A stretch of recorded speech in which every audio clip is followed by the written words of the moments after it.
त्यांच्या ज्या समस्या आहेत त्यांना 3 ते 4 का काही महिन्यापासून त्यांना वेतन मिळालेलं नाही, अशा प्रकारच्या ह्या समस्या त्यांच्यावर उद्भवल्या आहेत. तरी पण त्यांच्या मनामध्ये अनेक प्रकारचे प्रश्न निर्माण झाले की आपण आपला परिवार परिपंच कशा प्रकारे भागवायचा आणि त्याबरोबरच आपण ग्रामपंचायतमध्ये येणारे कामं आणि नागरिकांच्या समस्या ते कशा प्रकारे सोडवायच्या आणि हे त्यांच्यावर जी आलेली उपासमारी आहे त्या उपासमारीमुळे या ठिकाणी त्यांनी आपलं या ठिकाणी आंदोलन सुरू केलेलं आहे. तर या ठिकाणी आंदोलनाचा हा आज तिसरा दिवस आहे. तरी पण त्यांच्या मागण्या कोणत्या प्रकारच्या आहेत आपण त्यांच्याकडून जाणून घेऊया.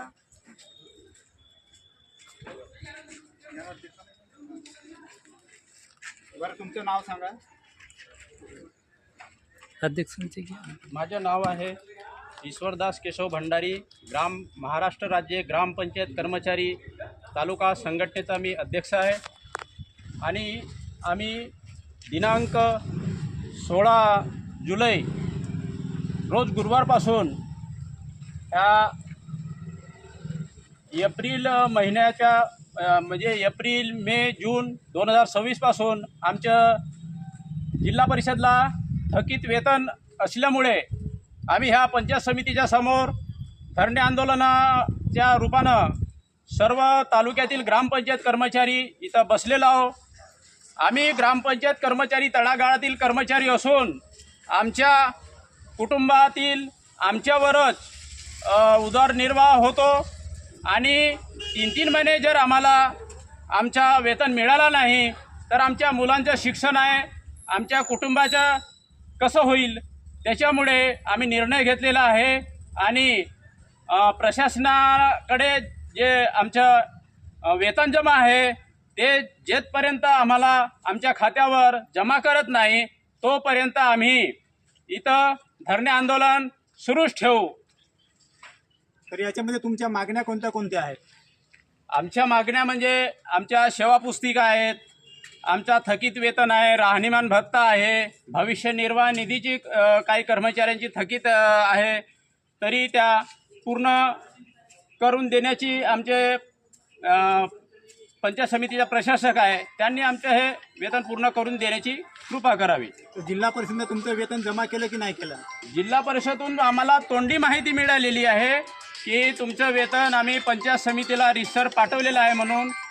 आताच आमचे पंचायत समितीचे विस्तार अधिकारी सकाळी आम्हाला भेटून गेले की तुमचे 3 महिन्याचे वेतन आमच्या पंचायत समितीला जमा झालेले आहे म्हणून त्यांनी तोंडी सूचना दिलेली आहे.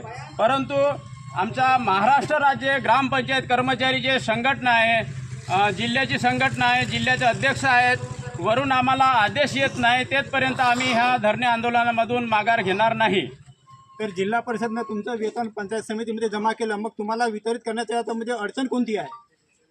आता त्याच्यावर ते रिसर्च सांगतील इथं आल्यानंतर. आता त्यांनी तोंडी आम्हाला सांगितलं जमा करण्याला काही अडचणच नाही आहे. त्यांनी रिसर आमच्या खात्यावर जमा करावा, आम्हाला समाधान वाटेल तेव्हाच आम्ही हा आंदोलन मागे घेऊ.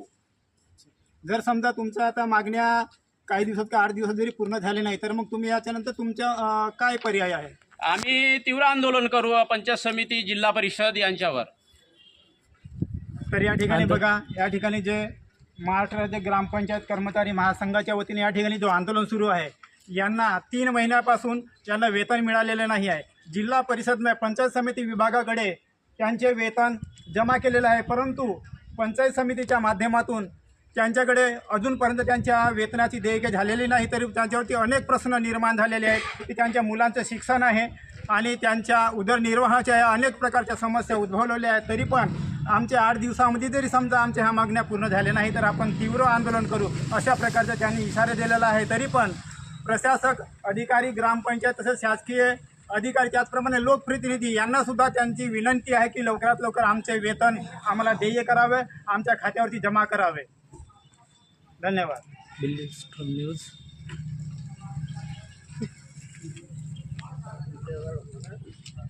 तो दोस्तों देखिए ये सभी ग्राम पंचायत के कर्मचारी लोग हैं और यहाँ पे अपनी उनकी कुछ डिमांड है तो वो पूरी नहीं हुई इसलिए वो यहाँ पे धरने पे बैठे हैं दोस्तों. तो सरकार से विनंती है कि अभी जो अध्यक्ष साहब ने कहा है कि हमारी कुछ मांगे हैं जो वेतन नहीं हो रहा है उसके कारण और हमारी जो आर्थिक हालत है वो ख़राब है। 3 महीने से उनका जो वेतन हुआ नहीं, तो उसके लिए हम यहाँ पे धरने पे बैठे हैं। तो शासन से विनती है कि उनकी जो डिमांड है वो जल्द से जल्द पूरा करे, और गांव वालों को जो दिक्कतें हो रही है अभी, वो दिक्कत उनसे जल्दी से जल्दी छुटकारा पाए। तो धन्यवाद दोस्तों।